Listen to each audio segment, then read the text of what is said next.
એકવાર કારિયાણી ગામના હરિભક્તો સંતો ભક્તોને રસોઈ આપવા માટે ગરડા ગયા.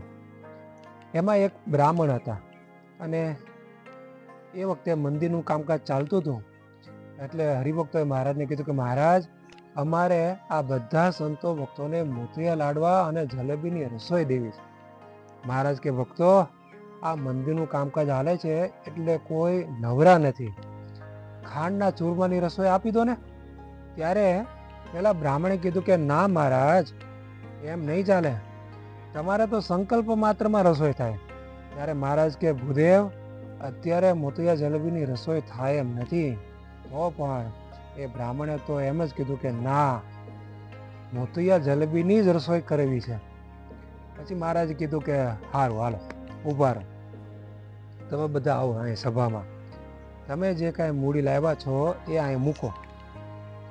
ત્યારે એ રૂપિયા જે હતા એ મહારાજની આગળ મૂક્યા.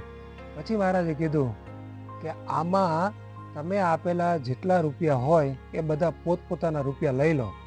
પછી તો હરિભક્તોએ પોતપોતાના જે કાંઈ રૂપિયા હતા એ લઈ લીધા. છેલ્લે અડધો રૂપિયો બાકી રહ્યો. એટલે મહારાજે કીધું કે આ અડધો રૂપિયો કોનો છે? ત્યારે પેલો બ્રાહ્મણ આવ્યો અને કીધું કે મહારાજ, એ તો મારો છે. મહારાજ કે ભૂદેવ, આ તમારો રૂપિયો લઈ લો. પછી ભૂદેવે અડધો રૂપિયો લઈ લીધો.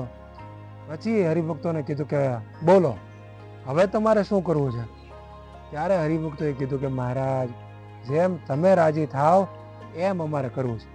પછી મહારાજે પેલા ભૂદેવને કીધું કે બોલો ભૂદેવ, તમારે મોતિયા જલેબીની રસોઈ કરાવી છે? ત્યારે એ ભૂદેવ શરમાઈ ગયા. પછી મહારાજે ખાંડના લાડુની રસોઈ કરાવી અને બધા સંતો ભક્તોને ખૂબ જમાડ્યા.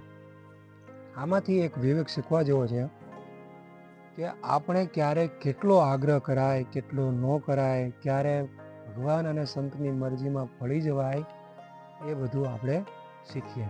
જય સ્વામિનારાયણ.